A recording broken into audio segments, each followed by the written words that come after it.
నమస్తే. Welcome to our channel. నేను పద్మిని. ప్రస్తుతంతో పాటు సీనియర్ జర్నలిస్ట్ అలాగే పొలిటికల్ అనలిస్ట్ ఎమ్మంది రామారావు గారు ఉన్నారు. మాట్లాడదాం. సార్ నమస్తే సార్. నమస్తే అమ్మా. సార్ రేపే ఎలక్షన్ కౌంటింగ్ అనేది జరగబోతోంది. ఇంకా అవును. ఇప్పటికీ రకరకాల ఊహాగానాలు అనేవి ఖచ్చితంగా చాలా వైరల్ గా మారుతూ ఉన్నాయి. అవును. అయితే పవన్ కళ్యాణ్ గారు పట్టం కట్టబోతున్నారు.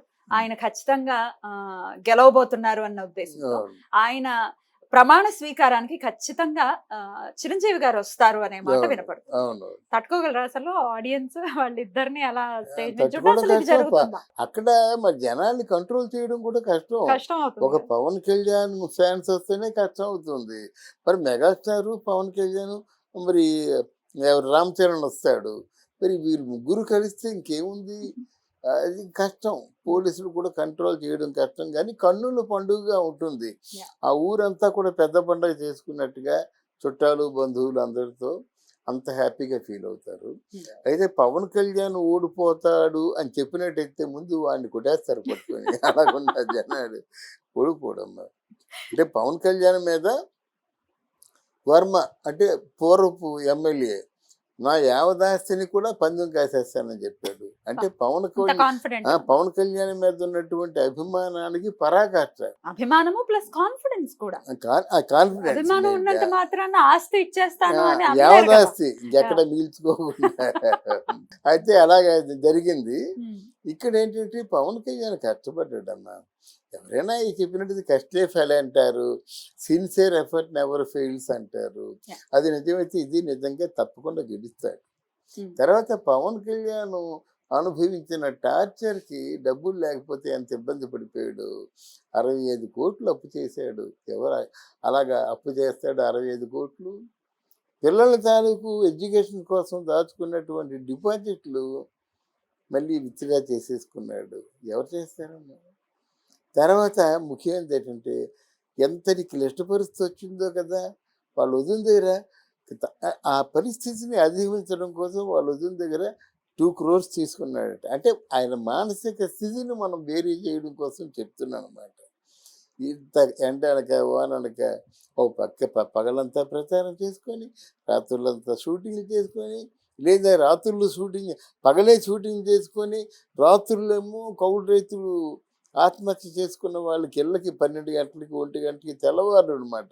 వాళ్ళు డబ్బులు ఇచ్చి అంటే ఎవరైతే యాక్చువల్గా ఫిజికల్గా ఉన్నారో కౌలు రైతుల తాలూకు భార్యల చేతుల్లో డబ్బులు పెట్టాడు. మధ్యవర్తులకు ఎవరు ఇవ్వలేదు. అవసరమైతే ఒక 4 రోజులు కష్టపడతానని తీర్మానించుకున్నాడు, కానీ మధ్యవర్తులకు ఎవరికి డబ్బు ఇవ్వలేదు అనమాట. అన్ని మంచి పనులు చేసేవారికి ఇప్పటం గ్రామంలో ఆయనకి ఇలాగే పెద్ద క్రౌడ్ వచ్చేసిందని, అంటే ఆయన తాలూకు జనసేన ఆవిర్భావ దినోత్సవం చేసుకుందామని అక్కడ ఇప్పటంలో ఎక్కడా ప్లేస్ ఇవ్వలేదు. ఏ ప్లేస్ ఇచ్చినా సరే వైసీపీ వాళ్ళు వార్నింగ్ ఇచ్చారు. ఇప్పటం ప్రజలు ఏంటంటే మనల్ని ఏం చేస్తారులే చూసుకుందామని చెప్పేసి ఆయన అంత కష్టపడుతుండని చెప్పేసి స్థలం ఇచ్చారు. మొత్తం 200 ఎకరాలు ఉంటుంది. ఆ 200 ఎకరాల్లో పెద్ద అది బారికేడ్స్ వేసి తీశారు. చాలా బ్రహ్మాండంగా చేశారు. వైసీపీ వాళ్ళు ఎంత దాన్ని క్యాన్సిల్ చేద్దాం అనుకున్నా గ్రామ ప్రజలు అడ్డేశారు అన్నమాట. దానికి కృతజ్ఞతగా వాళ్ళకి 50 లక్షలు ఇచ్చాడు. ఈ గ్రామం బాగా వెనకబడినట్టుగా ఉంది, ఈ 50 లక్షలతో మీరు ఏదైనా పేదసాదులకు ఏదైనా చేస్తే చేయండి, బట్ ఇప్పటం గ్రామాన్ని మాత్రం నేను మర్చిపోను నా జీవితంలో అని చెప్పాడు. తర్వాత ఏమొచ్చింది, ఇక్కడ వైఎస్ఆర్సీపీ ఆదేశాలు జారీ చేసింది. రోడ్డు వైడనింగ్ పేరుతో మొత్తం ఇల్లు కొట్టేశారు. కొట్టేస్తే లబోది ఏంటి, అందరు పేదవాళ్ళు. ఆ ఊర్లో ఉన్న దుకాణంలో 10 ఉంటాయి. ఆ 10 దుకాణాలు కూడా టీ కొట్లు కానీ బడ్డీ ఇవన్నీ కొట్టేశారన్నమాట. అది చూసిన తర్వాత మళ్ళీ పవన్ కళ్యాణ్ ఎవరెవరి దుకాణాలు పోయాయి, ఎవరెవరి ఇల్లు ఎంతవరకు కట్ అయ్యాయి, ఎవరెవరి జీవనోపాధి పోయిందని ఆలోచించి అందరికి కూడా వసతి జీవనోపాధి కలిగించారన్నమాట. వాళ్ళు ఏమంటే వాళ్ళు మొన్న వచ్చి పవన్ కళ్యాణ్కి క్యాన్వాసింగ్ చేశారన్నమాట. ఇదంతా ఎందుకు చెప్తున్నానంటే ప్రజల మనసుల్లో ఉన్నాయి. అవసరమైతే పవన్ కళ్యాణ్ ఒక సినిమాలో యాక్ట్ చేసి ఆ డబ్బులన్నీ ప్రజలకు ఇచ్చేస్తాడు కదా అనేటువంటి నమ్మకం ఉంది. నువ్వు చెప్పినట్టుగా విశ్వాసం ఉందన్నమాట. అందుకనే ఆ పవన్ కళ్యాణ్లో పెద్ద గొప్పతనం ఏంటంటే ఒకరికి ఒక సారా బాటిల్ ఇచ్చి, ఒకరికి ఒక బిర్యానీ ప్యాకెట్ ఇచ్చి, ఒకరికి 500 రూపాయలు ఇచ్చి ఎవరిని పిలవలేదమ్మా. ఎవరి మట్టుకు వాళ్ళు అప్పో సప్పో చేసుకొని ఎవరి డబ్బులు వాళ్ళు వాళ్ళకి ఎవరి కిరాయిలు బస్సు కిరాయిలు కట్టుకొని వచ్చారు. స్వచ్ఛందంగా వచ్చారు. ఆడవాళ్ళు ఎంతమంది అమ్మా. అంతేకాకుండా భారతదేశం నుంచి ఉన్న అభిమానులే కాకుండా ప్రపంచ దేశాల్లో పవన్ కళ్యాణ్ అభిమానులు అందరూ వచ్చారు. అలా వచ్చింది ఆయన మీద ప్రేమ, అంటే ఆయన ఒక స్టార్ కాబట్టి చూడ్డానికి వచ్చారు, ఓటు మాత్రం వెయ్యరు అనేది కూడా ఒక అభియోగం ఉంది. అది ఆయన కూడా అన్నారు, నన్ను చూడ్డానికి వస్తున్నారు కానీ ఓటు వేయట్లేదు, మీకోసం కష్టపడుతున్నానని ఎన్నో సందర్భాల్లో ఆయన ప్రస్తావించినటువంటి. ఓటు వేయిందల్లా చూడడానికి వచ్చిన జనం, విదేశాల నుంచి వచ్చే జనం మామూలుగా రావటం లేదు. ఓట్లు ఉన్నోళ్ళే వస్తున్నారు అన్నమాట. వచ్చి ఒక్కొక్కరు చెప్పేస్తున్నారు, పలానా ఊరు కొంచెం వెనకబడి ఉంది కనుక ఆ ఊరు నేను దత్తత తీసుకుంటానంటున్నారు. అలాగే వాళ్ళు పవన్ కళ్యాణ్ క్యాన్వాసింగ్ కార్లు కావాలి కదా, వాడు చెప్పాడన్నమాట, 25 కార్లు ఇస్తున్నాను నేను, నెల రోజులు క్యాన్వాసింగ్ చేయండి. ఆ పవన్ కళ్యాణ్ ₹1 అడగొద్దు. ఆ 25 కార్లకి నెల రోజులకి డబ్బులు ఇచ్చిన వాళ్ళు ఉన్నారు. ఇలాగా ఎవరికి వాళ్ళు వాళ్ళ చేతుల్లో ఎంతైతే ఉందో అంతా కూడా ఖర్చు పెట్టారన్నమాట.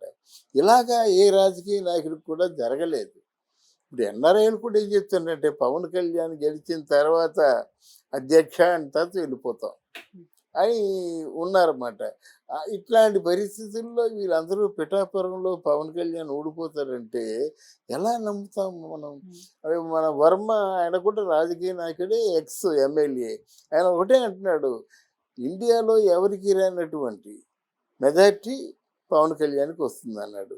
ఆంధ్రప్రదేశ్లో కూడా జగన్మోహన్ రెడ్డి కంటే ఎక్కువ ఓట్లు వస్తాయి అంటున్నాడు అన్నమాట.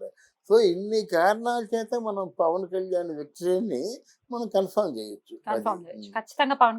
తప్పకుండా గెలుస్తాడు. అలాగే చిరంజీవి, సురేఖమ్మ ఎందుకు వస్తారంటే, సురేఖమ్మ చెప్పింది ఒకసారి, నేను పెళ్ళయ్యే కొత్తలో నాకు మొట్టమొదటి ప్రేమ ఉన్నది మాత్రం నా తాలూకు పవన్ కళ్యాణ్ బాబే. బిడ్డలానే ఆవిడ బిడ్డలాగా పెంచారు. చిరంజీవి కూడా బిడ్డలాగే చూశాడు, ఎత్తుకునే బిడ్డ చిన్నప్పుడు. అందువల్ల వీళ్ళు పవన్ కళ్యాణ్ గురించి పాప ఎన్ని ముక్కులు మొక్కుంటున్నారు. ఆవిడ ఆశ తీరక వచ్చేసి ఇక్కడ దత్తస్వామిని మొక్కుంది, దుర్గామాతను మొక్కుంది, దర్గాకి వెళ్ళింది, మనస్ఫూర్తిగా దీవించి కన్నీళ్ళు అంటే ఇన్ని కష్టాలు పడుతున్నావు అని చెప్పి వెళ్ళిపోయింది అన్నమాట. తల్లిదేవుళ్ళు ఊరకనే తప్పకుండా గెలుస్తాడు. అందుకే చిరంజీవి కూడా ఆయన ఊహించినట్టు ఎప్పుడు ఊహించలేదు, వీడు ఇంత ప్రయోజకుడు అవుతాడు, వీడు వెనక ఎంతమంది ఇన్ని లక్షలాది మంది కోట్లాది మంది ఉంటారని ఎప్పుడూ ఊహించలేదు అన్నమాట. చిరంజీవి జీవితంలో ఎంతకంటే పెద్ద ఆనందించే క్షణాలు ఉండవు. ఒకటి చరణ్ ఉన్నాడు, 2 బిడ్డలా పెంచుకున్నాడు పవన్ ఉన్నాడు కనుక డెఫినెట్గా దానికి పట్టాభిషేకం అని పేరు పెట్టాడు చిరంజీవి. అలాగే జగన్బాబు పట్టాభిషేకానికి చిరంజీవి, సురేఖమ్మ, చరణ్ రావాలని కోరుకుందాం. అంటే ఇక్కడ కూటమి మీద చాలా మంది ప్రజల ఎక్స్పెక్టేషన్స్ ఉన్నాయి. అంతిమ తీర్పు ఇచ్చేది ప్రజలే కదా. కానీ ప్రజలు ఎప్పుడైతే ఈ వైఎస్ఆర్సీపీ పోవాలి, ఆ పవన్ కళ్యాణ్ చంద్రబాబు రావాలి, పరిపాలన చంద్రబాబు తెలుసు, పవన్ కళ్యాణ్కి ఏమో పని చేయించుకోవడం తెలుసు కనుక మన బతుకులు బాగుపడతాయినటువంటి, అంటే వైసీపీ మీద వ్యతిరేకత ఎలాగా ఉందమ్మా. కానీ ఒక ఆశ, ఇప్పుడు hero of the season is only Pawan Kalyan. రేపు పొద్దున్న నిజంగా ఒక ఆరా మస్తా అని చెప్పినట్టుగా పవన్ కళ్యాణ్ జగన్మోహన్ రెడ్డికి 14, 15, 16 వచ్చి పవన్ కళ్యాణ్కి ఏమో 21 వచ్చింది అనుకోండి. కేకే సర్వే లాగా కేకే సర్వేలోనే చెప్పాడన్నమాట. 21 వచ్చిందంటే 16 సీట్లు వచ్చాయంటే జగన్మోహన్ రెడ్డి కంటే పవర్ఫుల్ లీడర్ కదా పవన్. ఇది 16 వచ్చాయి జగన్మోహన్ రెడ్డికి. అంటే ఆయన చెప్పింది నిజమైతే ఆయన 14 చెప్పాడు, పోనీ 16 వేసుకుందాం, పోనీ 20 వేసుకుందాం, 20 వేసుకున్నా 21 వచ్చినప్పుడు గొప్ప కదా. అసెంబ్లీలో అతిపెద్ద పార్టీ చంద్రబాబు అయినట్టయితే, తెలుగుదేశం అయినట్టయితే రెండో పెద్ద పార్టీ ఈయనే కదా. బీజేపీ కూడా 3, 4 వస్తాయి, అది పెద్ద పార్టీ అవ్వదు కదా. 21 సీట్లు అంటే చిన్న విషయం కాదు. అప్పుడు ప్రజారాజ్యంలో వాళ్ళ తాలూకు అన్నయ్య గారు. Thank you very much.